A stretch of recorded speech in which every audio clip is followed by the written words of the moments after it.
И всем привет, в это воскресенье, вечер, у нас 20 июля, и давайте поговорим о спидранах. Кто не знаком с нашей игрой и вообще с играми особо не знает английский, я поясню, что спидран, это по-английски speed, это скорость, а run это бежать. То есть совмещаем эти два слова, получается, что скоростное прохождение. Скоростное прохождение может быть чего угодно. Там игры, либо отдельного какого-то участка. В нашей игре Dragon Hair спидран делится на несколько этапов и включает в себя несколько дисциплин, которые разделяются еще по некоторым критериям. То есть за сезон у нас будет несколько этапов спидранов. Давайте посмотрим на первый из них.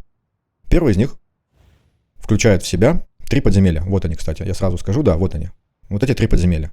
Этот этап идет первую неделю сезона. И когда мы заходим в подземелье, если у нас активный спидран, этап вот соревновательный вот этот на скоростное прохождение, у нас высвечивается вот такой вот кубок, типа олимпийского. То есть у нас идет соревнование. Тут указывается наше место, которое мы максимально заняли в этом подземелье, и указано, когда оно заканчивается. Тут из-за того, что шрифты у нас не отредактированы так, как должны, у нас наслаивается текст, но видно, что через один день, 11 часов, то есть послезавтра у нас будет уже подсчет результатов. Мы нажимаем на эту кнопку и переходим в меню спидрана, то есть скоростного прохождения. Вот оно, так и подписано, скоростное прохождение подземелья. 1, это значит первый этап. Будет и второй, и третий. Первый этап, он, получается, идет что-то около 6 дней. Здесь у нас сегодня 4-й день сезона. И получается еще один день и 11 часов. То есть 4-й день пройдет, вот 11 часов, и 5-й. И на 6-й день у нас будет подсчет. Первый этап, получается, 3 подземелья. И в каждом из подземелий есть разные условия. И для каждого из условий у нас отдельный счетчик. То есть отдельный фиксатор, грубо говоря, вашего рейтинга. Что за разделение? В каждом подземелье мы видим, что проклятая то же самое, гнилая то же самое. Ядовитая могила, это мы ее называем гарпия. Во-первых, давайте посмотрим, что за награды предусмотрены для скоростного прохождения. Так, а что за звук у нас? Вот он. Товарищ Женя, вот что вы делаете? На месте ходите и мешаете нам записывать. Давайте мы его немножечко уберем. Не работает? Что ж тогда это за звук? Диалоги? Нет. Музыка? Нет. Интересно. В общем, не подходит бег вот этого скорпиончика под вот эти определения. Давайте тогда выключим совсем звук, я потом музыку включу, потому что это какое-то издевательство с этим звуком. Итак, на чем я остановился? Давайте, знаете, как сделаем? Я просто отсюда уйду. А то совсем в тишине это будет какая-то грусть, печаль. И здесь он слышен. Какой громкий скорпиончик. Давайте телепортируемся куда-нибудь отсюда подальше. Да. Такую подставу я не ждал. Женя. Так. Итак, продолжим. Вообще, вот эта вот кнопка, это как бы типа ярлычок. Мы можем то же самое увидеть, кто не знает, вот здесь. В меню чести. И вот таблица лидеров. Мы сюда заходим. Тут есть, помимо спидранов вот этих, еще другие дисциплины. Я уже не буду про них говорить. Наверное, отдельно потом расскажу. Вот наше скоростное подземелье. И мы также здесь видим эту таблицу.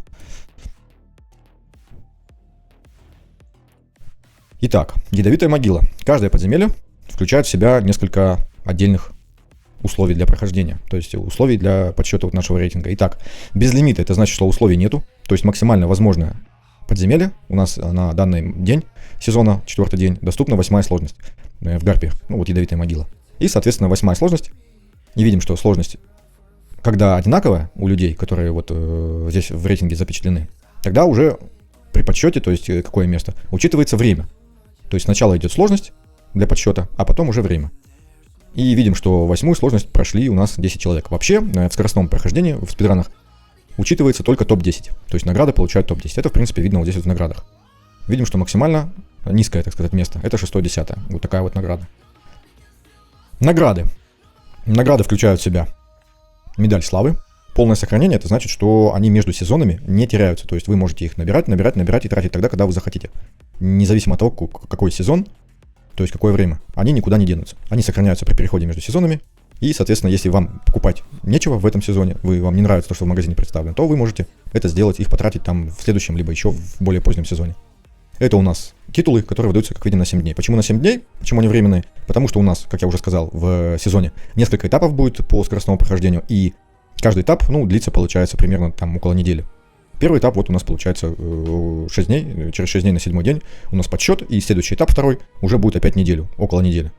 И вот эту неделю, вторую, мы будем бегать с титулом, если, конечно же, мы займем одно из 3 мест. То есть титул положен только для первых 3 мест. И главное, я считаю, что главная награда в спидранах — это не очки приключений, хотя кому-то, может быть, и они будут, медаль славы, то есть не очки приключений, а медаль славы. Кому-то, может быть, будут важные самые они, но это косметика, чисто косметика. А я считаю, что самое главное — это вот эти вот экстрагенты связи, которые нам нужны для того, чтобы прокачивать связь стихий. Ну и, соответственно, усилять наши стихии. Так как у нас в каждом подземелье по 5 критериев, 5 дисциплин, то несложно подсчитать, что всего 15 будет рейтингов. И, допустим, в начале сезона получить вот 600, допустим, мы взяли топ-3. Пускай даже топ-5 мы взяли, по 400. Умножаем на 15, это 10, 4000 и 5, 2000. 6000. 6000 вот этих очков. И мы видим, что... Где они? Мы видим или не видим? Вот здесь. Допустим, мы хотим прокачать молнию и свет. На урон. Процент атаки, вот плюс 2, плюс 4 за каждое улучшение. И видим, что по 1000 надо. То есть, если мы 6000 получим за вот это вот скоростное прохождение, то это уже мы 6 раз прокачаем. Неплохо? Неплохо. В начале сезона вот такое количество вот этих очков. Вот этих вот. Это вполне неплохо. То есть, они имеют значение. Извините за длинное вступление, но мало ли кто зайдет на канал, и надо как-то объяснить, что тут вообще происходит. Награды мы посмотрели, да? Вот они указаны за места. То есть вы понимаете, да, что более 10 мест тут нету. Соответственно, если вы не попадаете по условиям, как условиям? Условия вот здесь вот создают игроки. То есть как они быстро и далеко пройдут. То есть если вы не можете с ними конкурировать по силе и по скорости, то вы просто сюда не попадете. А награды получают только топ-10. Соответственно, то, что ниже, то есть если вы дольше, чем 38 секунд будете проходить вот ядовитую могилу, 8 уровень сложности, то вы просто сюда не попадете, награду не получите. Соответственно, тут как бы тогда стараться особо не надо. Нету смысла, потому что. И давайте посмотрим, что за условия у нас в каждой дисциплине. Центральная, без лимита написано. Логически можно понять, точнее, не предположить, или предположить сначала, а потом уже понять, что здесь ограничений нету. То есть условий нету никаких. Какую максимально пройдете, максимально быстро, такую вы здесь, не такую, а такое место вы здесь и займете. В соответствии с тем, как здесь прошли другие люди. Что еще, кстати, важно, я сразу хочу сказать для тех, кто не знает. Кто не любопытный, либо пугливый, в плане, что боится нажать лишний раз на кнопку. Вот эта стрелка, мы ее нажимаем. Скачивается запись. Файл записи не видео прям записи, а данные по моему бою. Это вот я. Я занял первое место, пока что, по крайней мере, потому что подсчет только завтра будет. 16 секунд я прошел. Здесь мы на лупу вот на это можем посмотреть и увидеть пачку, которую я проходил. Вот так вот мы нажимаем на каждую иконку, и мы видим, какие у нас параметры персонажа, какие скиллы, какие таланты и какие шмотки. Мы на каждую из них можем. Шмотки — это в смысле снаряжение. На всякий случай проговорю, мало ли. Кто-то настолько не знаком со сленгом. Шмотки мы можем посмотреть, героев можем посмотреть, то есть все можем здесь посмотреть. Но это же не полная информация, да? А как же именно я ими прошел? Разработчики в обновленной версии игры, я считаю, зря, конечно, добавили такую возможность, мы можем посмотреть запись боя. То есть у меня никаких секретов перед вами не будет, вы сможете увидеть все. И просто повторить, если у вас есть такие герои. И такое снаряжение. Мы нажимаем на эту камеру, и что мы здесь видим? Мы видим и ауру. Мы видим, что я съел блюдо, которое мне добавляет 5% урона огнем и 10% атаки. Как видите, не начинается бой, пока я не нажму кнопку «Начать». Нажимаю «Начать». И полностью вижу весь бой. Так, как он был у меня.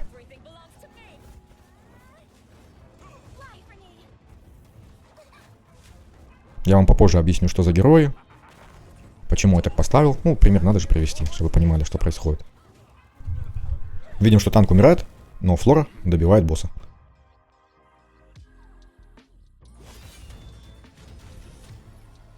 Мы здесь также можем статистику посмотреть, пожаловаться. Если вдруг нечестная игра, использование ошибок, опять же нечестная, грубо говоря, игра, не описать, что происходит. Это хорошая функция, мало ли. Но я, если честно, не встречал за все время, пока игра существует, я никогда не встречал, что были какие-то баги, которые можно было вот так вот использовать. Но они на всякий случай это сделали. Итак, мы видим статистику, можем повторить, а можем нажать назад. То есть, если вы хотите посмотреть, как это все происходило, и попробовать повторить, то вы можете посмотреть запись боя. Так, а на чем я остановился? Дисциплин, правильно? Без лимита. Это значит, что у нас нет ограничений. Мы можем использовать любого героя, любой связи стихий и вообще что угодно делать здесь. В чем заключаются вообще ограничения по дисциплинам? Что значит без лимита? Что значит без ограничений? Это значит, что мы используем любую стихию в любой комбинации. То есть мы здесь не ограничены. Здесь, в принципе, все понятно, я думаю, да? Что ограничений нету. Я вот такую пачку использовал, и она у меня за 16 секунд прошла 8-ю сложность. Пока что я первый. Для информации покажу, что вот 18 секунд занял наш кореец, тоже в нашем альянсе. Не знаю, как его зовут, но привет ему. Мало ли смотрит. Ну, навряд ли, конечно, смотрит. У него неустрашимый. Тоже сильная очень пачка. Эксклюзивный артефакт. Все прокачано, куча пробуд. Видим, но они не успевают. 18 секунд только. Морфинг у нас 22 секунды тоже дикостью, но он пошел классическим путем, то есть без ускорения. Кто знает, кто не знает, кто только в игру пришел, не особо еще в героях разбирается. Вот они дикость, то есть они просто бьют урон. Но так как у героев есть время использования скиллов, навыков, то они ограничены. Как бы сильно они не наносили урон, допустим, вот Флора, у нее есть задержка. Вот 10 секунд. То есть ей сначала нужно набрать вот этот, накопить энергию для использования этого скилла, 11 секунд в начале боя. А потом еще 10 секунд она будет набирать, как это называть? В общем, набирать очки, которые будут использоваться в подсчете итогового урона. И тогда итоговое время, которое понадобится, чтобы она нанесла урон, получится 11 секунд плюс 10, то есть 21 секунда. Это очень много на самом деле. И загоняет такие в жесткие рамки. И чтобы эти рамки преодолеть, я использовал как раз таки, кто знает, кто не знает, Сагамира, который с пассивки, с пассивного навыка. Вот так вот делает. На 20% увеличивает готовность абсолютного навыка. И Джорна, который также с пассивки, когда получает урон, на 10% увеличивает союзников, которые находятся рядом с ним, готовность абсолютного навыка. А урон он получает, в том числе за счет боевого навыка. А боевой навык, он наносит урон сам себе. И тогда провоцирует срабатывание вот этой пассивки. И то есть разгоняет тех союзников, которые вокруг него. Чтобы максимально ускориться, чтобы она максимально быстро использовала свой абсолютный навык, вот эту ульту, ультимативный ульта, по-разному его можно называть. Я использовал их обоих. И, кстати, давайте посмотрим на записи сразу. Жаль, что тут скорость не выбирается боя. Смотрим, что Сагамир кидает морковку, пассивный навык, хоп. Флора, она набирает энергию, тут же получает ее с Джорна, и она использует абсолютный навык на 54 секунде. То есть через 6 секунд после начала боя. Это очень быстро. Вместо 11 она использует на 6.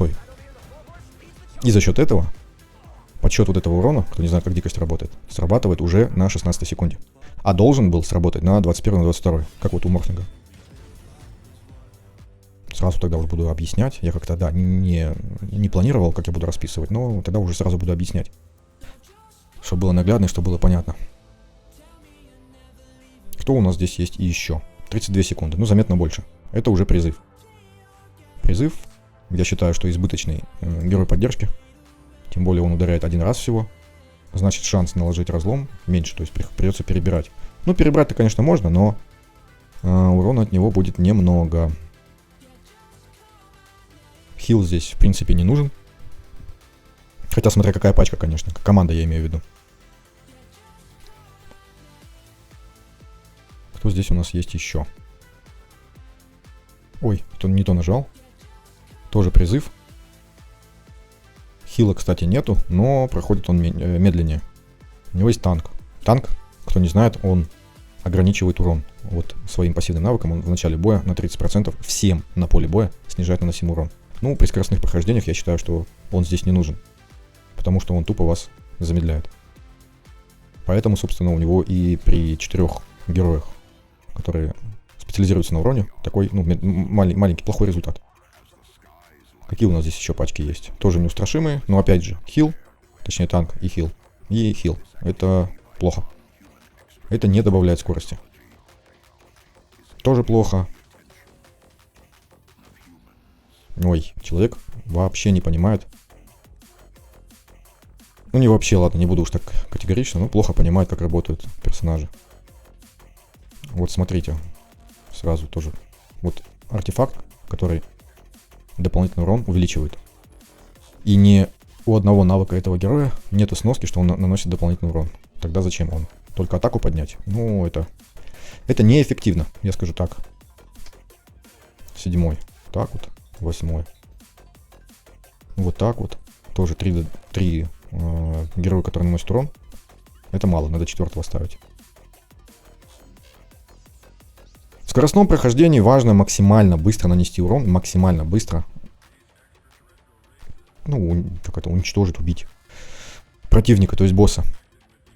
Мы не рассчитываем на долгий бой, мы не хотим там максимально как-то надежно это сделать. Нет, мы пытаемся нащупать самый быстрый бой нашей командой. И я обращу внимание, что я Джорну поставил вот этот артефакт, потому что он начальное время перезарядки боевого навыка уменьшает. То есть мы быстрее применяем его, соответственно, мы быстрее наносим сами себе урон, и получается мы быстрее получаем возможность ускорить тех союзников, которые стоят вокруг него. Ну, а ему, в принципе, пассивный навык особо ничем, по-моему, не ускорить, поэтому тут главное, чтобы он жил, чтобы он успел принять на себя какой-то урон, чтобы они могли сделать свою задачу. Так, а я их показывал? Ну, покажу на всякий случай. Так, задержался я на вот этой категории. Природный пожар. Зачем они сделали отдельное название? Ну, я не знаю, чтобы запутать игроков, как всегда. Природный пожар — это значит, что у нас в этой дисциплине участвуют только герои огня и яда.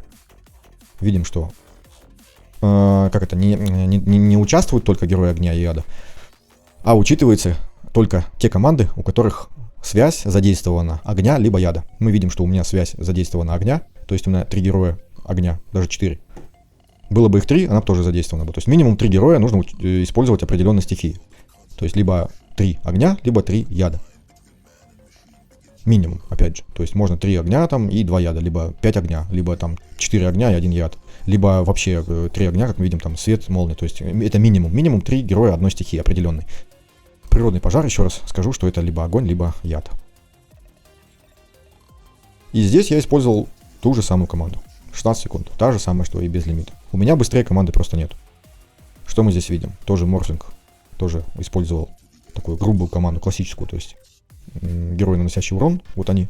Он не ускорял себя, и поэтому у него получилось дольше. Потому что здесь, в этой команде, в дикости, с Флорой, весь урон зависит от нее. Когда она использует свой абсолютный навык, и когда через 10 секунд он нанесет урон. Поэтому у него только 22 секунды. Разница 6 секунд. Наш кореец 28. У него здесь пачка яда. Через эксклюзивного героя Латера. Сильный герой, эксклюзивный артефакт у него есть. Все у него как полагается. Но почему-то он не стал использовать ни Джорна, ни Сагамира, никого. У него здесь и танк, и герой поддержки рейта. То есть урон наносит вот 3. И из-за того, что у него эксклюзивный абсолютный навык 13 секунд, 20 вот. 13 начальное время, то есть со старта боя, а уже повторное применение через 20 секунд, кто не знает. Но почему-то у него очень долго получилось, очень много. Ну, видимо, потому что у него вот этот навык бьет не по всей карте, а бьет только вот по такой области. В общем, не смог он быстро пройти. 4-й у нас совсем долго. Ну, тут нету Флоры, урона мало. Здесь Флора есть, но, видимо, человек что-то не умеет, не знает. Артефакт вроде бы у него хороший. Зря он поставил вот на шанс крит удара. Вообще здесь не нужна вот эта шмотка. Ей, кто не знает Флоре, собираем просвещенность и атаку. Шанс крит удара ей не нужен. Поэтому он здесь, конечно, зря. Хотя здесь вроде понимает, да, мастерство. У нас вот недавно зачем-то просвещенность, которую мы знаем, ну, знают старые игроки, новые игроки могут запутаться, потому что ее зачем-то переименовали в части одежды и описаний на мастерство. То есть мастерство и просвещенность — это одно и то же. Что у них там происходит, у разработчиков, я не знаю, но они здесь путаницу вводят. Ну, здесь смысла, наверное, смотреть нету, потому что, я так понимаю, здесь герои не очень. То есть за такое время можно пройти даже не легендарками. Это плохое прохождение. Тут вы почерпнуть ничего не сможете. 3-я дисциплина. Великолепие. Это значит, в зачет идут минимум 3 героя молнии, либо сияния. И видим, что наш кореец здесь первый, потому что у него очень сильная пачка неустрашимых, то есть молний. 18 секунд. У него, естественно, тут куча артефактов мифических. Для новичков эксклюзивный артефакт вот у Настенки. В общем, отличная пачка. Но... Нет, не но. Хотел сказать но, я хочу его подвинуть. Нет, не смогу. С такой скоростью, конечно же, я не закрою. Так, а почему такие? Ну, видимо, больше, лучше никто не смог. Я даже не знаю, показывать, не показывать. Ну, тут на самом деле пачки для новичков может быть, но тоже не факт. Пачки вроде бы нормальные, но время почему-то... И артефакты хорошие. Ну вот, допустим, Тариволу, зачем он? Критурон. Ну зачем Критурон? У него других вещей нету, ну ладно. Странная пачка в плане одежды, снаряжения. В общем, здесь вы ничего хорошего не увидите. Много легендарок, но выхлопа мало. Вечная мерзлота. Это, получается, омертвление и мороз. Ну, лед.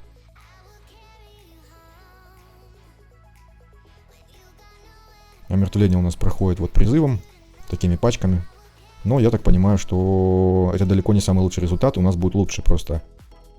Этой стихии, этой механикой еще никто не проходил. Из вот наших топовых игроков. Вот этих. Это достаточно медленно. Хотя механика призыва, она не то чтобы очень быстро. Морозом, вот видим, проходит. Свиньяры. Ихвитар. Итак, в принципе, я думаю, что понятно, что такое спидран. И вот последняя наша дисциплина — это нелегендарная. Здесь, если понятно, там, да, определенные связи стихий. Нелегендарная — это значит, что мы можем проходить любыми нелегендарными персонажами. То есть, тут нет уже требования к стихии, к связи стихий, но при этом мы не можем использовать легендарных персонажей. И вот моя пачка, она оказалась самой быстрой, но при этом она далеко не самая быстрая. Я просто делал видео по тому, как я бюджетными пачками проходил подземелье. И оказалось, у нас моя пачка самая быстрая. Видим, что ни одного мифического артефакта нету. Может быть, кому-то моя пачка пригодится, но сейчас я вам покажу, что, конечно же, можно лучше.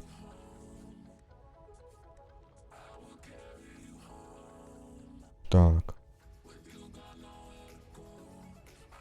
Анимус.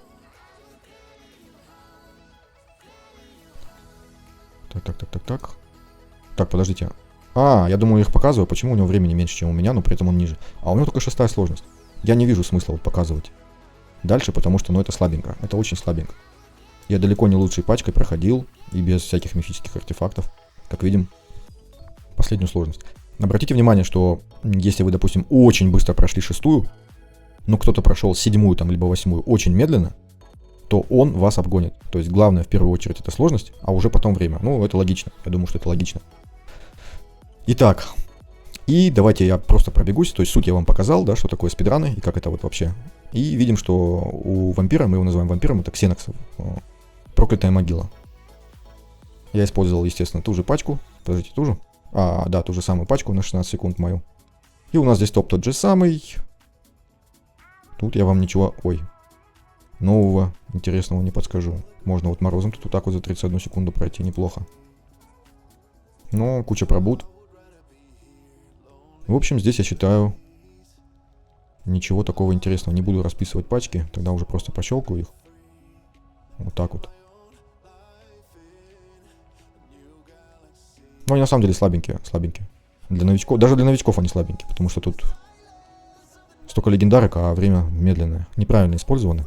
Я не то, что там выделываюсь, но на самом деле. И также у каждого подземелья вот это разделение по дисциплинам. То есть по разным используемым стихиям. Так как это огонь яд, то здесь у меня та же самая пачка. Здесь, в принципе, топ очень похож.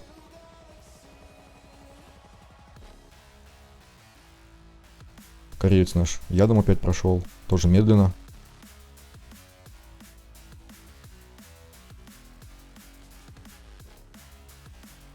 В общем, здесь, я бы сказал, слабенько.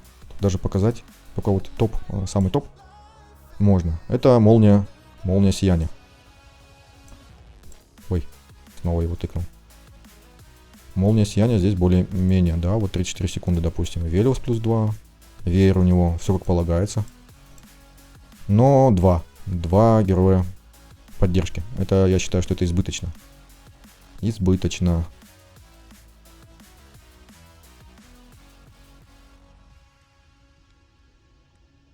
Это у нас лед омертвления. Опять же, вот я просто делал видео по тому, как я данжи прохожу бюджетными пачками, но у меня почему-то команда даже без мифических артефактов. Первое место тут, хотя очень медленно, минута 53.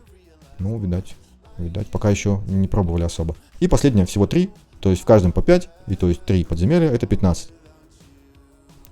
И поэтому мы считаем вот эти награды умноженные, допустим, на 15. То есть вполне неплохо. Гнилая могила, слизняк, его называют по-простому. Опять же, у меня та же самая команда, потому что она очень быстрая, поэтому она везде у меня играет. Не быстрая сама по себе, но быстрая по результату. За счет вот этих ускорений. Где они? Вот они. Ну и Флора с эксклюзивным артефактом может одна с 2 героями дикости нанести такой урон, что за одну ульту, за один абсолютный навык вот этот, вынести босса подземелья. Флора у нас молодец. Как соленый огурец. Так, ну тут тоже ничего интересного на самом деле. О, оторвался наш кореец, 16 секунд своей топовой пачкой. Чуть-чуть помедленнее. Иван, молодец. Примерно то же самое, 22. И здесь, только без Насти, 27. Кстати, неплохо. Неплохо. Ну и дальше тут, в принципе, смотреть, я думаю, что нечего. Лед. Омертвление. Я тоже считаю, что здесь... Хотя нет, у меня, наверное, такой пачки не будет. То есть я так быстро пройти не смогу. Ну вот зря. Зря люди имеют таких героев. Герой-то хороший, мощный. Но здесь он снижает урон всех на 30%. И зачем его здесь ставить, я не знаю. Не знаю. То есть он мог бы пройти быстрее, но не стал. И видим, что 34 секунды. Кто не знает, здесь 10-е секунды они зачитываются. То есть они учитываются при прохождении. Они есть 10-е секунды, но нам их не показывают. И когда у вас одинаковые секунды, но вы ниже либо выше, это значит, что 10-е секунды, вот у него их меньше. То есть он быстрее был, чуть-чуть. И он быстрее, чем вот он. К сожалению, нам 10-е секунды не показывают. И легендарно, опять же, я проходил подземелье на видео, чтобы показать, как бюджетными пачками проходить, и оказался самым первым. Видим, что шмот вообще далеко не идеальный. И артефактов нету мифических, но я оказался первым. Удивительно. Итак, а давайте посмотрим, что мы посмотрим. Допустим, ядовитая могила. У нас есть свет. Вот это великолепие. Свет и молния. Сияние и молния. Видим таблицу. Меня здесь вообще нету. Давайте мы сюда зайдем. Я подготовил уже пачку. Так, шмотки. Подготовил. У меня нету эксклюзивного артефакта на стенке. Я и поставил вот такой, чтобы повысить крит урон. Точнее, крит удар. Гаррит у меня на разломе. Ну и, соответственно, Сагамир. Ой, не туда нажал. И Велиусу я даже сундук купил, чтобы ему сделать +2. Ну, пробуждение. Его, кто не знает, просвещение, просвещенность и атака. Одеваем. И для тех, кто не знает, есть такая вещь, как еда. И она повышает вот такие вот параметры на 10 минут. Не пренебрегайте ей вот при спидранах. Оно помогает. Достаточно помогает. И вот я его использую. И смотрим, что мы делаем. Погнали. У меня на авто стоит Настенка, потому что от нее весь урон зависит. Сагамир у меня сейчас умрет, но это не важно. Его главная задача Настенке залить ульту. Гаррит кидает разлом. Че, он не кинет разлом? Он не кинул разлом. Он не кинул разлом. Давайте по новой. Смотрим, Сагамир. О, а это косяк. Это косяк. А я же хотел, по-моему, так и хотел на видео показать. Кто не знает, кто не знаком, познакомьтесь, пожалуйста. Это Сагамир. Казалось бы, он какой-то странный чувак, не лечит там, не особо танкует там, не, ну, там на арене, понятно, играет, но у него есть морковка, вот эта вот офигенная морковка его. Она 20% абсолютного навыка заливает. Но мы видели, что на старте боя он заливает сам себя. Потому что в описании здесь что указано? С наименьшим текущим ОЗ. Но у него есть такая особенность. Мы убираем всех. Оставляем того героя, которого хотим, чтобы он заливал вот этой пассивкой. И мы убираем Сагамира, оставляем этого героя. Я хочу Настенку, чтобы заливали. Почему? Потому что она наносит основной урон за счет вот своей ульты, абсолютного навыка. И Сагамир будет заливать того, кто будет на поле, вот на этом, на котором мы выставляем героев, когда мы выставляем его. То есть, когда мы его выставляем, он учитывает того, кто стоит на поле. И он его заливает. Вот есть такая у него особенность. А дальше уже... Но главное, насколько я помню, после того, как мы его выставили, нельзя ее трогать. Если мы ее переставим, то он собьется. Поэтому что мы делаем? Почему я ставлю Эвелиуса подальше? Потому что вот этот артефакт увеличивает урон за каждую клетку расстояния между ним и противником. Соответственно, чем дальше, тем он больше будет наносить урона. Поэтому он подальше. И теперь смотрим. Кого он заливает морковкой. Вот, да, он Настенке дал. Настенке, все правильно. И Настенка гораздо быстрее ультует. Сколько там прошло? Видим, что здесь прошло 12 секунд.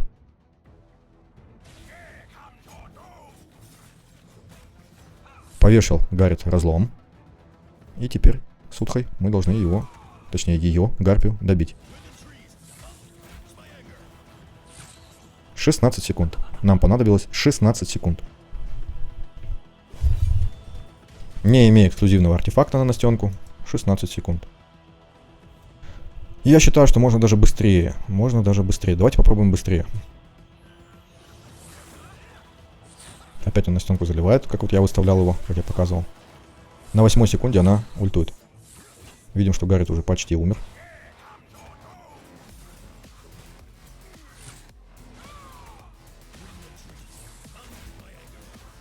Не получается у нас быстрее, поэтому переигрываем, чтобы хлеб не тратить. Не тратьте хлеб лишний раз. То есть видите, что не успеваете, конечно же переигрывайте, а то хлеба так не напасетесь.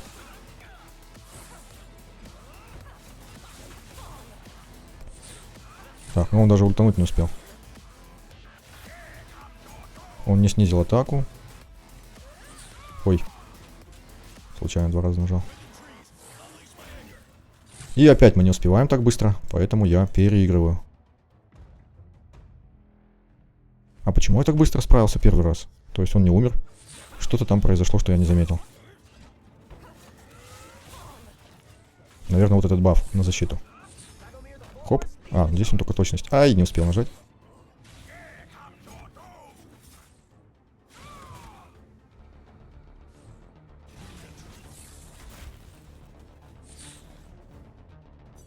Ну, видим, что 44 секунды, то есть мы уже за 16 опять справляемся. Нам нужно чуть-чуть побыстрее, допустим, за 15. Тогда есть смысл сохранить. А сохраняется он при каждом прохождении.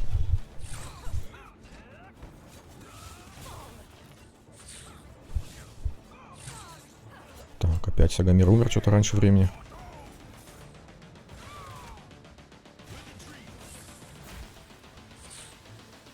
Тоже не успеваем. Ну, я думаю, что 16 секунд это был наилучший результат для меня.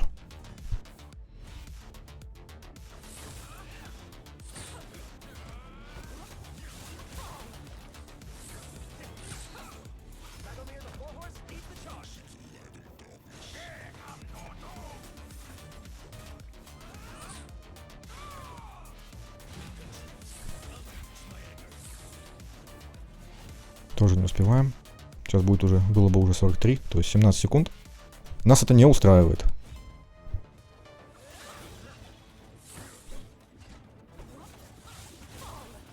Сагамир опять умирает. Это, в принципе-то не важно, если мы умудримся сделать это быстрее, чем обычно. И уже видим, что урон неплохой идет. 5, 4, есть. По-моему, 10-е секунды были сейчас лучше. То есть только 44 у нас шлепнулось. Тикнуло, так сказать. И уже я его победил. Так, ну вот так вот мы проходим. То же самое я сделаю сейчас с проклятой могилой. Видим, что меня здесь нету. Вот великолепие, это молния сияния. Здесь меня нету. Я его еще не проходил. И я сделаю то же самое. Так, Сагамира мы уберем. Настенка. Сагамирыч. И все остальные. И погнали.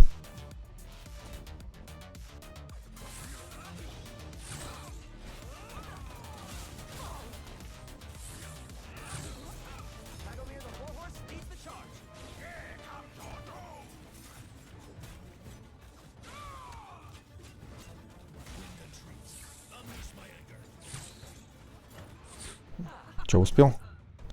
По-моему, успел, да, вон награды посыпались. Я хотел отменить. Ну, тоже 16, но вроде бы можно лучше.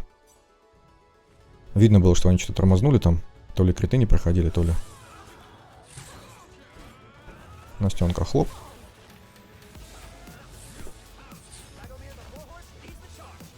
Хоп.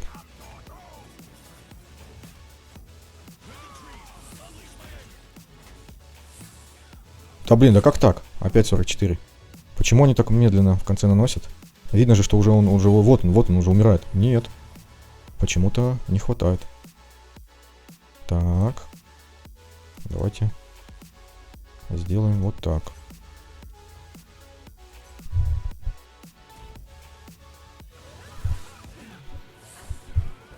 Тут можно на X2, тут все на автомате может проходить. Тут особой последовательности нету. И опять. А, потому что он щит себе кидает. И что-то там подхиливает.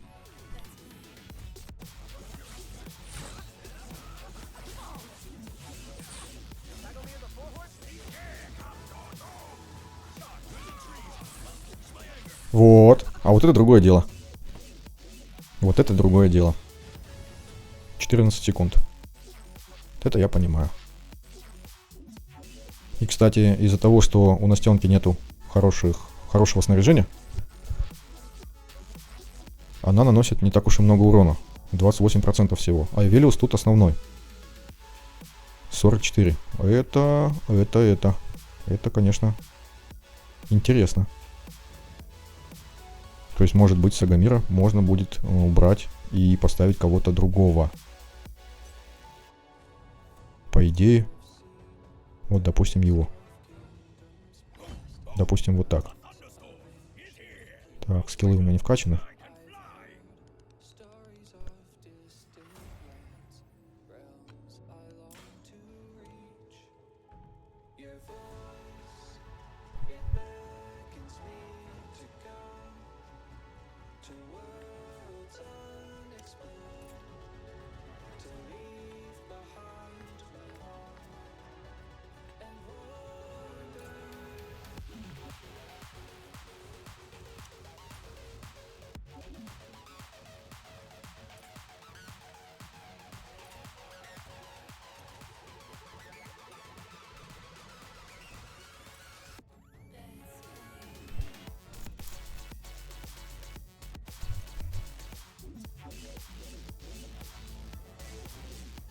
Давайте попробуем вот так. Только еды у меня уже нету действующей. Еще раз съем. Подкреплюсь. Сутка тут без проблем живет.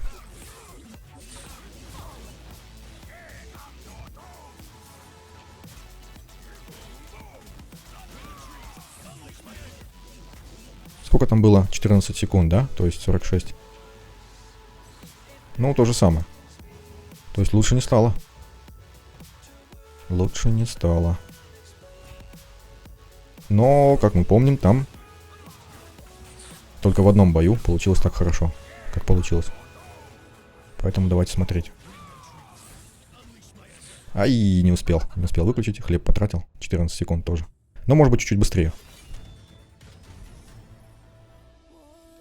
Как видим, подсвечивается тот результат, который быстрее. То есть подсвечивается мой предыдущий результат, вот он 14. А сейчас он не подсвечивается, значит он медленнее. То есть 10 секунды здесь меньше. Больше точнее. 45, 24. Ну, примерно то же самое. Так, а кто у нас там еще был? Укун? Но я что-то сомневаюсь. А может быть он. Но что-то мне кажется, что нет. Давайте попробуем.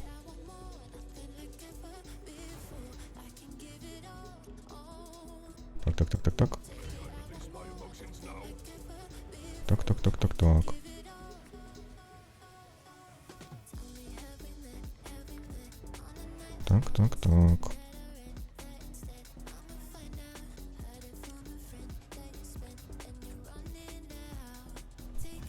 Чисто проверить.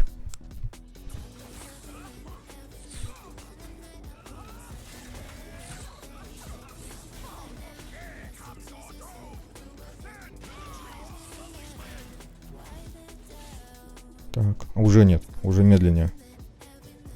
Уже 15 секунд получается, или типа того. В общем, вот такое развлечение у нас в игре есть. Кому-то интересно такое соревнование, кому-то не очень. Кто-то готов им заниматься, но только не так упорно. 5-4. Тоже уже не успевают из-за щита вот этого и всего остального. То есть, ну, 14, я так понимаю, можно не пытаться уже... Не пытаться улучшить.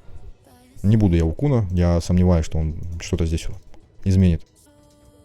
Поэтому вот так вот. Это с опозданием анимация пришла, что мне хлеб я купил. Так, кто у нас еще остался? Слизняк. Слизняка я тоже не проходил. Через свет.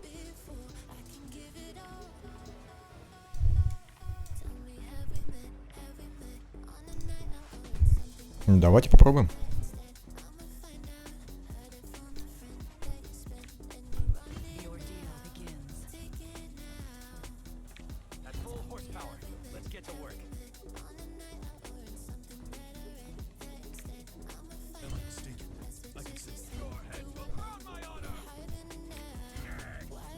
И погнали.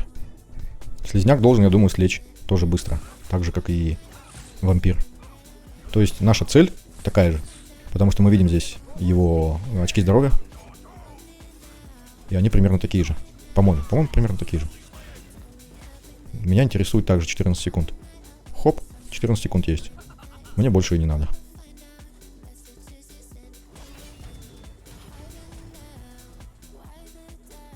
И давайте посмотрим,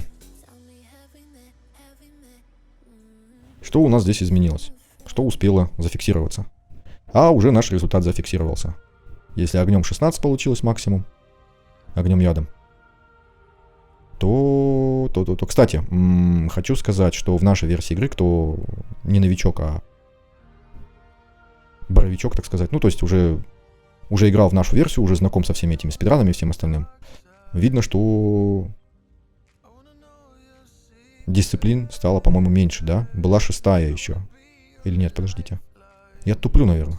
Ну, в общем, ядом не надо делать. В общем, туплю, скорее всего. 14 секунд это максимум, что я выдал. Каждый теперь сможет посмотреть и повторить мой результат. И, скорее всего, завтра его повторят и сделают лучше за счет, допустим, артефакта.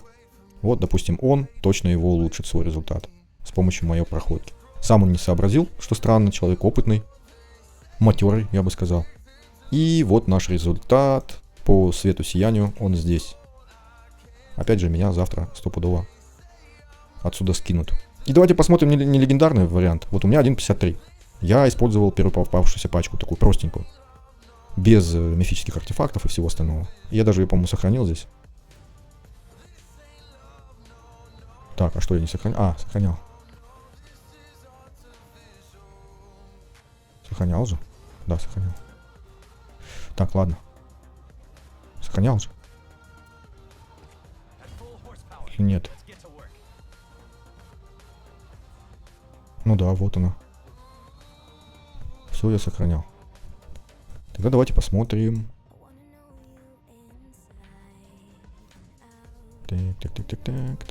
Так. Вот эту пачку. Кто не знаком с Ксеносом? Кто новичок, кто не, ну, либо не новичок, но не играл в обновленную версию, я вам предлагаю почитать скиллы. Почитать скиллы. Фишка в чем? 70 точность нужна. Фишка в том, что он с ульты бьет урона много. И если у нас есть усиление, то он одно усиление снимает и бьет меньше. Почему это важно? Потому что чем больше он бьет с ульты, тем больше он ворует у нас здоровье. Ворует имеется в виду, что он снижает наше максимальное здоровье. И мы будем видеть в бою, что у нас максимального здоровья становится все меньше и меньше после каждой его ульты. Что еще он делает? Он себе дает баф на увеличение урона и на увеличение атаки. То есть нам нужно ему снимать бафы его, либо запрещать их использовать. Получать в смысле. Нам нужно ему, в идеале, конечно, давать себе усиление, чтобы он его снимал и наносил меньше урона. И нам еще ему нужно снижать атаку, потому что он тогда будет заметно меньше бить.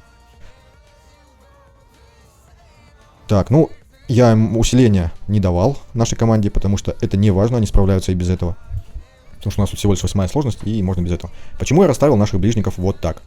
Потому что фрубат наш с боевого навыка вот такое вот поле создает, которое лечит. А за счет этого лечения он... так, а я ему не дал. Ну потому что это была бюджетная пачка. За счет этого лечения он мало того, что их лечит, так еще и будет нам бафать урон, увеличивать урон. За счет вот этого артефакта. Где он тут? Точность я ему собрал, как видите, 80. То есть он будет накладывать еще штраф атаки. Так, ему что мы дадим? Что мы дадим ему? Наверное, я дам ему вот это. Да. Ему я дам вот это. Разлом. Нет, разлом я дам вот этой. Мадам. Или ему. Ну, пускай, ладно, будет она. Так, а ему я что дам? Да, наверное, вот эту вот штучку. Ему вот эту штучку. Снижение урона от щитов. И все, да? Да, вроде бы все. На этом наша бюджетная пачка заканчивается. Итак, и я их, еще раз скажу, расставил вот так вот ближников, чтобы они оббегали. Вот их, это дальники, кто не знает. Это дальник и это дальник, они будут стоять на месте. И эти ребятки, товарищи наши, они будут их оббегать и забегать вот сюда. То есть становиться рядом, вот рядом с ним, с рубатом, и получать, соответственно, хил. Хил от боевого и баф на урон от вот него. И давайте посмотрим. Там была, кто не помнит, 1 минута 53 секунды. Ой, он даже в тайминге стоит, ничего себе. Давайте посмотрим.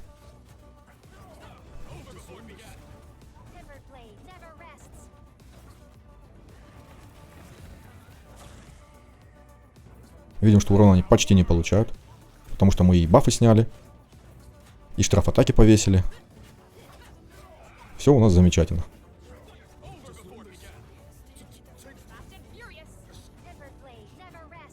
Тональнан. Отличный герой. Сильно бьет.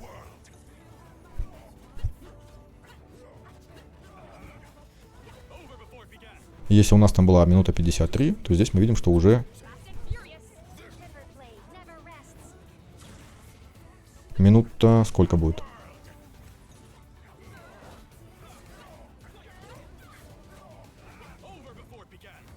Минута 10, да? Да, минута 10. Но это тоже не самый лучший вариант, потому что видно, кто не обратил внимания, да, здесь 3 героя поддержки. Раз, два, 3. И мы видели, что они очень хорошо живут. Вот, минута 11. То есть на 40 секунд быстрее. За счет мифических артефактов. Конкретно за счет вот этого. Ну, эти тоже, понятно, конечно, хорошо, но основную роль играет, кто не знает, вот этот. И видно было, кто не видел, что у нас слишком много сапов, героев поддержки, то есть они живут слишком хорошо. Поэтому мы, наверное, добавим одного героя дикости. А героя дикости, например, вот такого. Попробуем вот такого. Да что я нажал? Не то я нажал. Я уже качнул ему навыки. Качнул уже, да. Так, есть возможность сделать талантик. Пускай будет. Этому можно... нет, нельзя. Пускай будет. И ему пускай будет. Итак, добавился у нас один герой дикости. Мы ему дадим снаряжение на урон. У кого мы его заберем? Есть у нас кто-нибудь? Ну, допустим. Допустим, вот он. Добавим сюда еще вот это. И добавим еще.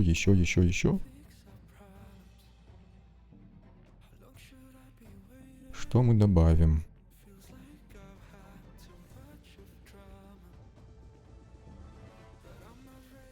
Я даже не знаю, что мы добавим. Ну, пускай будет вот этот. Пускай будет вот этот. Так, нет, неправильно, кстати, я сделал. В подземельях. Видим, вот смотрите, да, вот логика какая. Когда мы выбираем команду для битвы вот на скорость. Мы посмотрели там таблицу, да, примерно прикинули, либо видео какое-нибудь посмотрели у кого-нибудь. Посмотрели примерно, что у нас есть, поставили героев. Вроде бы все, справляются. Но есть же вот доступные герои еще. И почему выбрали вот этого? Вот этот, кто не знает, этот рарный герой, редкий. Бюджетный. Он хороший урон наносит. Но у него нет ауры. А вот у нее, она наносит такой же урон, примерно как он. Они на одном уровне, я считаю. Но у нее есть аура. И поэтому, давайте-ка мы ее поставим. Аура на атаку — это совсем не бесполезная вещь. И если у нас там было минута 11, сейчас посмотрим, что будет здесь. Но тут немножечко нечестно будет, я еще вот так вот сделаю. Это вот еду съем. Хоп. И вещи мы перекинем с него на нее. Где он тут? Вот он тут. Не, вообще, наверное... Ну ладно, оставим. 9.16. Она очень быстро абсолютно навык свой использует. Ладно, хватит предисловий. Пора уже действовать.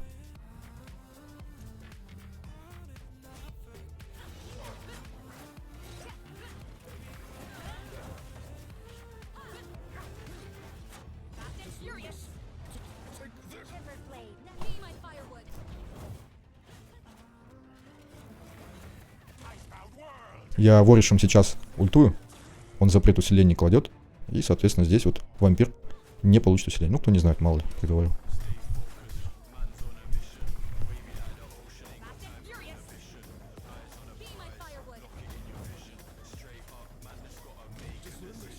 И видим вот эту серую полоску, это то, сколько у нас максимального здоровья забрал вампир вот после ульты. Как я говорил, он сжирает максимальную полоску. То есть у нас здоровье максимально становится все меньше и меньше. Чем больше он урона наносит с помощью своего вот этого основного навыка. Ну, я-то хотел разобрать, точнее, хочу разобрать в отдельном видео про подземелье. Ой, ой-ой-ой, я случайно заговорился и да. Ну, я думаю, что это не особо важно, потому что сейчас вот с ее навыком мы... А, нет, важно, было важно.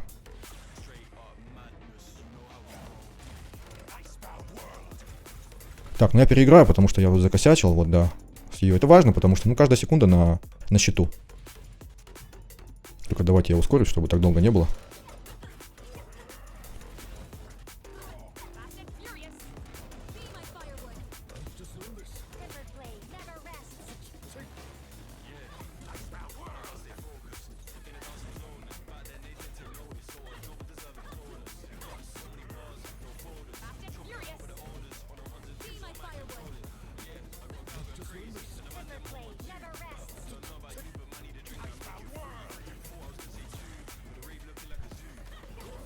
Чуть-чуть получше стало. Чуть-чуть.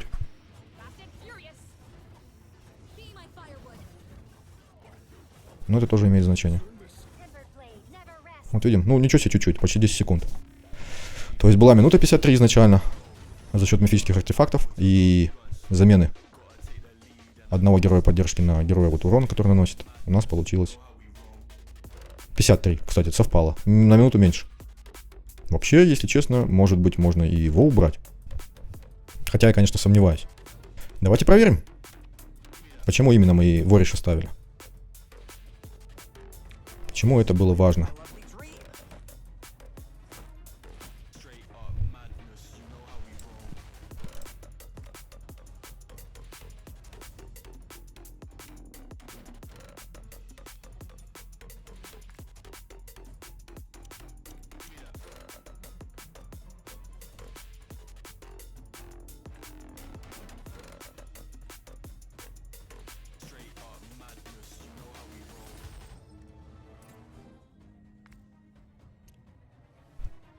Так. Так.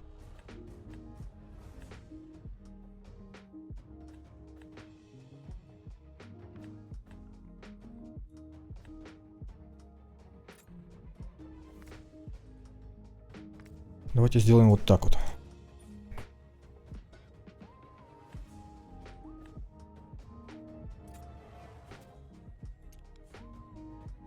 Качаем ему максимально крит урон.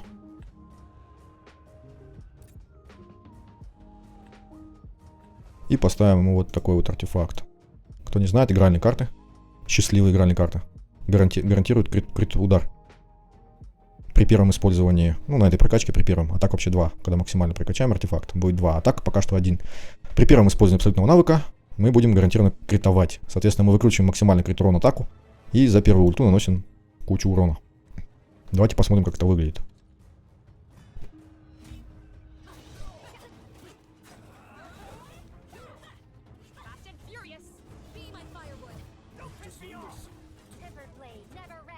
Ну, на самом деле, не намного лучше.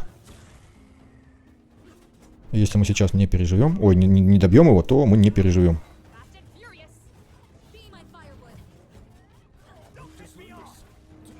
А мы не переживем.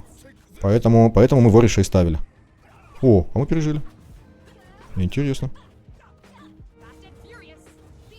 Интересно. Но, кстати, быстрее, чуть-чуть быстрее получилось. На 3 секунды. Было 53, стало 50. Ну ладно, пускай так. И вот так вот мы проходим подземелье. На скорости. Что у нас здесь? Тоже немножечко похулиганил. Мне еще осталось вот призывников и лед сделать. А так... Так, вот ядовитый. Вот с ядовитой так легко, как вот сейчас с вампиром, не получится. Потому что там танк так легко не выживет. Давайте уже добьем, раз уж что, начали эту тему, да? Ну вот, допустим. Допустим, он. Слизняк. Также ставим всех тех же. И Фрубат. И кто там? Адольфус. У слизняка есть один нюанс. Ну, даже не один, но, наверное, я скажу про один. В рамках вот этой вот вещи я, наверное, скажу про один. Давайте посмотрим. Так, а я еду съел. Она еще действует, еда? Да, еще действует. Что мы видим? Да, блин. Опять забыл. Я не такой быстрый, конечно, как хотелось бы. Реакция моя оставляет желать лучшего. Быстрые игры — это уже не для меня. Хотя в КС, я помню, играл очень даже неплохо в свое время. То есть реакция была отличная. Но даже на какие-то соревнования ездил. Ой, ну это давно уже было, лет, наверное, 20 назад. Даже не 20. 20 с чем-то. Но не суть. Так вот, в чем есть такая одна важная особенность у слизняка. Сейчас мы эту особенность увидим. Ой, а почему я забыл про нее? А, я хотел сказать про особенность и тут же про нее забыл. Вот в чем особенность. Он съел нашего танка. И он жрет его до тех пор, пока мы не нанесем ему достаточное количество урона. И только тогда он его выплюнет. Поэтому иногда приходится... И вот когда он выплюнул его в другое причем место, он уже съедает следующего. А этот следующий у нас важный. Потому что он вешает разлом. Поэтому на слизняке, я думаю, что надо наносить урон после того, как он съест. А съедает вот он вот здесь вот. То есть на 18 секунде начинает есть. Поэтому мы ждем, выжидаем. Здесь он начинает есть. И здесь мы его сбиваем. Причем сразу же.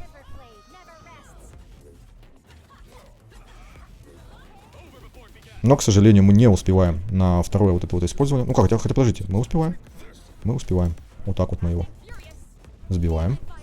И сейчас добьем. Вот, и он его выплевывает. Мы продолжаем его добивать. Живем отлично, как видим. Здесь я уже не стал его спасать, потому что мы сейчас его добьем. Вот так вот. И видим, что была минута 40. Стало сколько? 54. Ну, возможно, можно лучше, но... А, да, кстати, у меня же еда закончилась. Давайте сразу получше сделаем. И, кстати, я еще вот ее зачем-то сюда назад поставил. Надо ее поставить вот сюда. Чтобы он, как я уже говорил, задевал вот на 2 клетки назад, да? Лечит. А когда лечит, дает баф. Раз, два, 2 клетки. Так как он вплотную стоит, он бегать никуда не будет, то есть он будет доставать до нее, увеличивать ее урон. Сколько там было? 54 секунды, по-моему.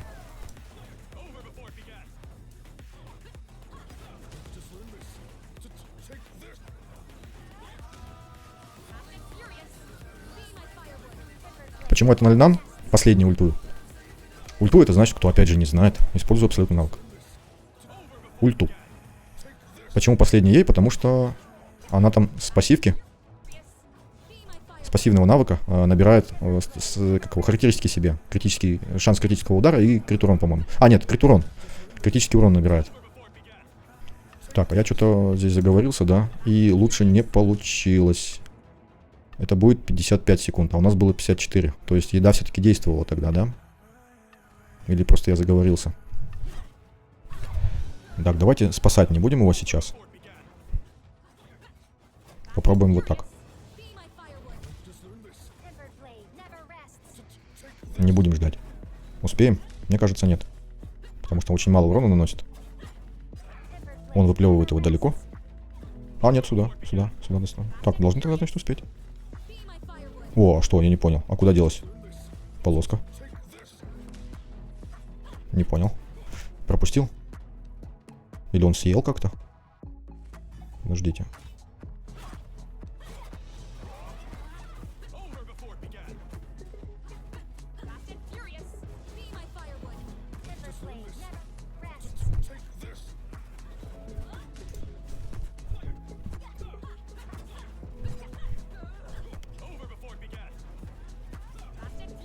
Ай, не наложила разлом. Что бывает редко, но бывает. Это надо контролировать. Это очень важно, потому что разлом, конечно же, сильно повышает урон. И вот из таких мелочей, из разных, состоит успех в этой игре. А, кстати, опять разлом не положила. Состоит успех в этой игре. То есть, как быстро, как эффективно вы справляетесь с противниками. По сравнению с тем, как это делают другие игроки. На вашем сервере. Либо на смежных. Вот, разлом есть. Значит, бьем. Это называется разломом. Кто не знал, опять же.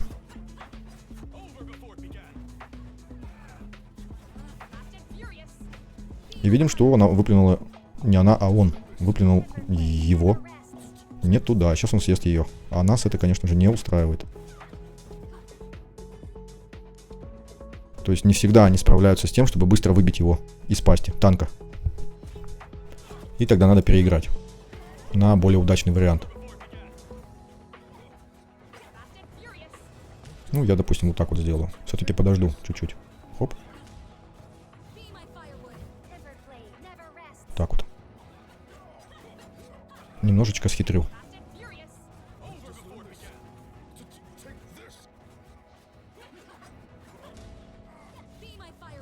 Ой, а вот здесь я перехитрил сам себя, потому что разлом закончился.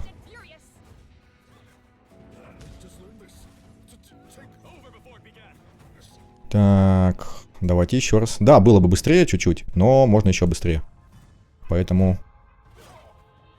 все-таки надо ждать. Все-таки надо ждать, чуть-чуть ждать.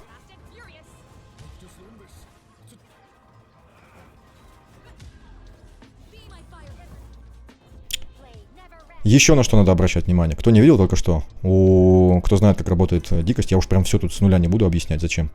У Тональнан была единичка дикости, а у нее была двоечка. У Недды. Ну, это совсем мало, поэтому давайте-ка переиграем.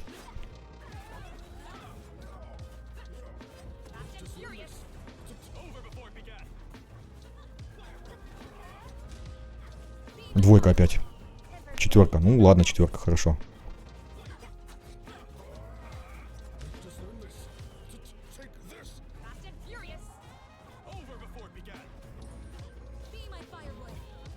Опять двойка. Ну, что-то с дикостью вообще не везет. Единицы, ну это издевательство, конечно.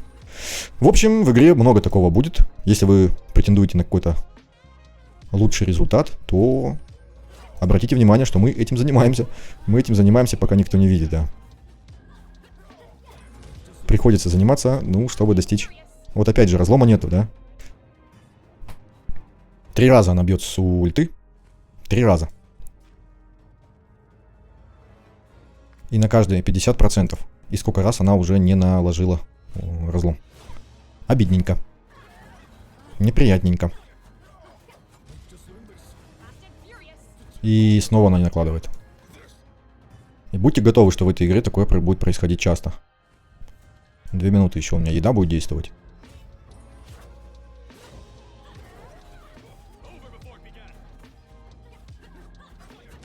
Нет, можно было бы, конечно же, видео там сделать, где все с первого раза получается, без проблем.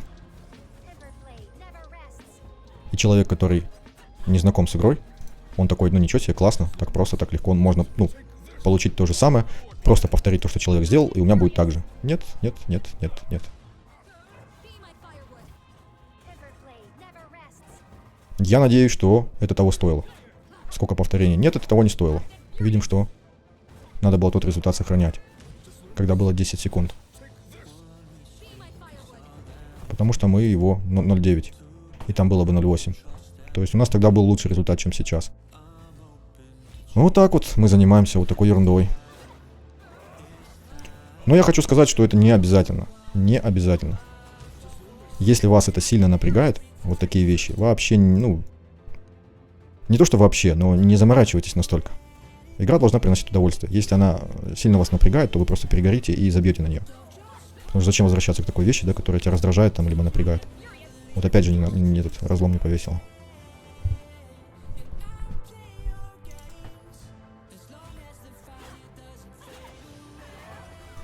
А я случайно нажал. В общем, игра должна приносить удовольствие. И если она вас так напрягает, что вот, то не стоит.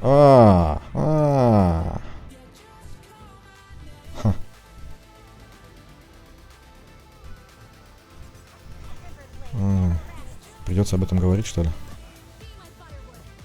Ну, давайте скажу об этом. Еще одна неприятность слизняка, то есть важная особенность.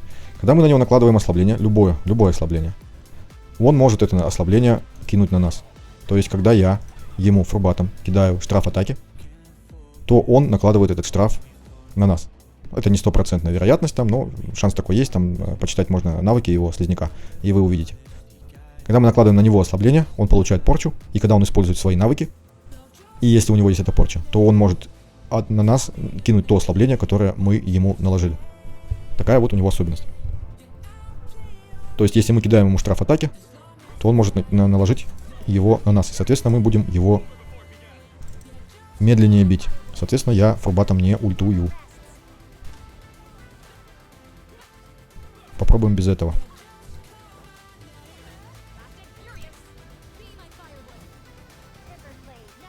И опять разлома нету. Ну что ж такое? Я, наверное, это смонтирую все-таки. Это издевательство какое-то, когда столько раз оно не накладывает. Точность я и набрал, насколько я помню.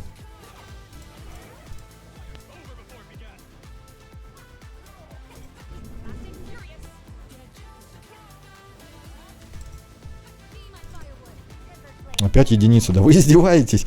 Из 6 возможных цифр постоянно единица выходит. Постоянно единица.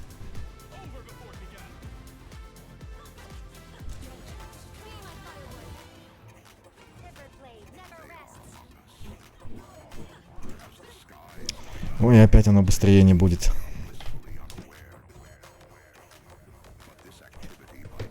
Я, наверное, видео там уже на час, если не больше. Ну, посмотрите, как я мучился. Не то, что мучился, но на что я время тратил в воскресенье вечером.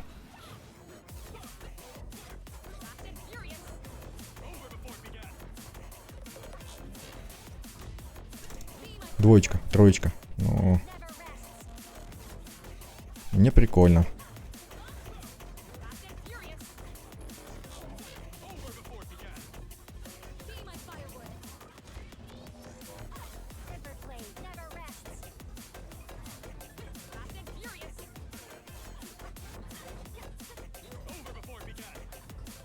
Короче, не смог я больше.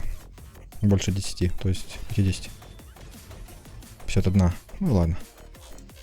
Хватит уже, хватит. Завтра, если меня обгонят, ну тогда подумаю. Если прям сильно обгонят, тогда буду думать. А пока что хватит.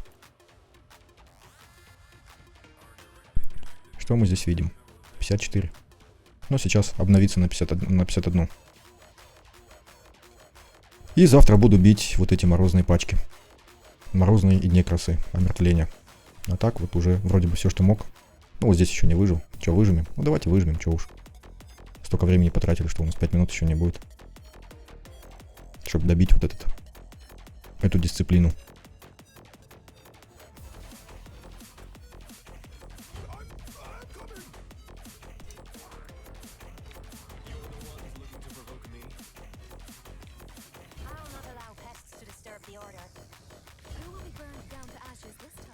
Интересно, я справлюсь или нет?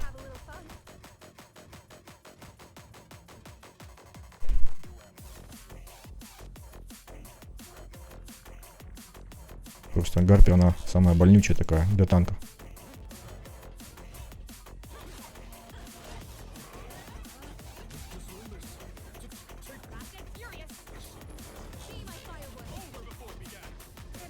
Нет, не справлюсь.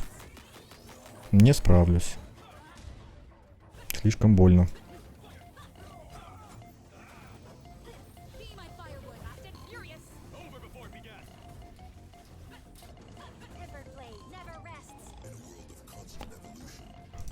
Слишком больно.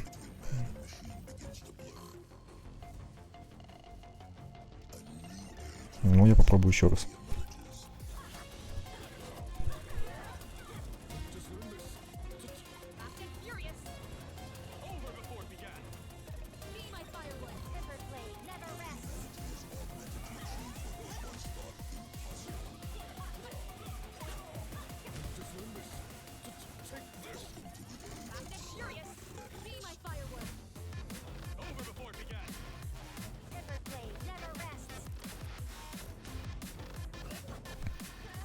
Успею или нет? Наверное, нет. Наверное, нет. Но был близок. Был близок, это значит, что, наверное, можно все-таки. Попробовать можно. Я долго рассказывал про особенности слизняка. У гарпии одна особенность. Она очень больно бьет танк. Очень больно бьет танк. И, кстати, он сейчас не наложил штраф атаки. Что значит, до свидания, до скорых встреч. Но уже почти половину, да, за раз сняли. То есть вот таким перебором можно будет добить его, я думаю. Сейчас наложил.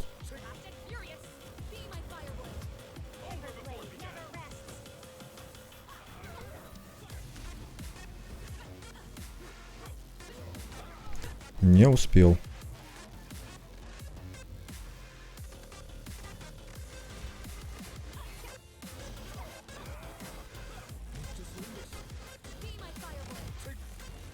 Поздно убрал автоприменение навыка. Так, а что-то мне в нем не нравится. Куда-то он не туда одет.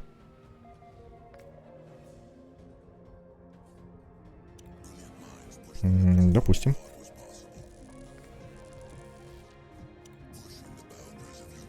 Ой.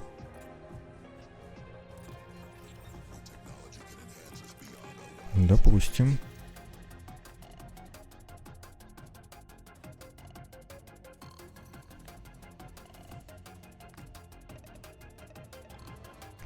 Ну, чуть-чуть получше. Чуть-чуть получше. Может, этого чуть-чуть достаточно будет.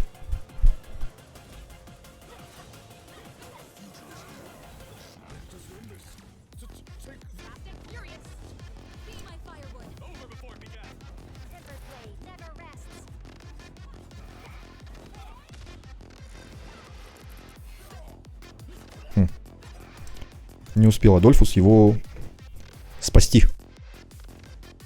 Не успел. Просвещенность есть, все есть, но чего-то не хватает. Например, вот этого чуть-чуть. Было бы неплохо. Что он тут дает? А, это только ОЗ дает, ничего такого. Ой, ну давайте еще раз попробуем. Ну, в общем, принципы поняли. Сначала собираем пачку, видим, что она справляется. Пускай и не в этот конкретный случай, да, но видно, что потенциал есть, справиться. И пытаемся тогда добить такой вариант. Если, конечно же, видим, что этот вариант конкурентоспособный. То есть, если у нас в топе нету людей, которые гораздо лучше проходят. То есть, зачем нам терять время на то, что не попадет даже в таблицу рейтинга.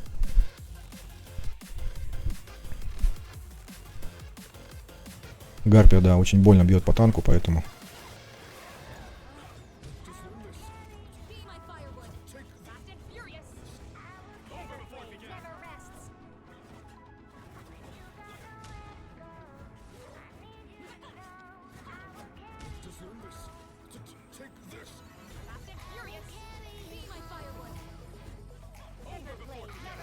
Обидно, что в эту удачную попытку сравнительно я не сультовал раньше времени. Да, походу это будет удачная попытка. Вот она удачная попытка. Тоже примерно на том же уровне, что и прошлые боссы. Ну, потому что суть одна и та же. Бьем в одну цель. 49 секунд. Ну, я думаю, что отлично. Больше не нужно. Вот как-то так. Так мы проходим скоростные подземелья. И завтра я добью Мороз и Омертвление. Я не помню, воронку я показывал. А какая воронка в видео про спидраны? 4-й день у нас вот такой. Я 56 максимально набиваю своей дикостью. Кореец наш. Неустрашимыми вот столько. Морфеуса здесь нету. Точнее, Морфинга. А вчера вот он сюрприз устроил под утро. Он 54 набил с половиной. То есть обогнал всех. Ну, я думаю, что завтра он нам тоже устроит сюрприз. Подсмотрит там что-нибудь у кого-нибудь, либо сам придумает. Ладно, итак, видео, как всегда, получилось очень длинным.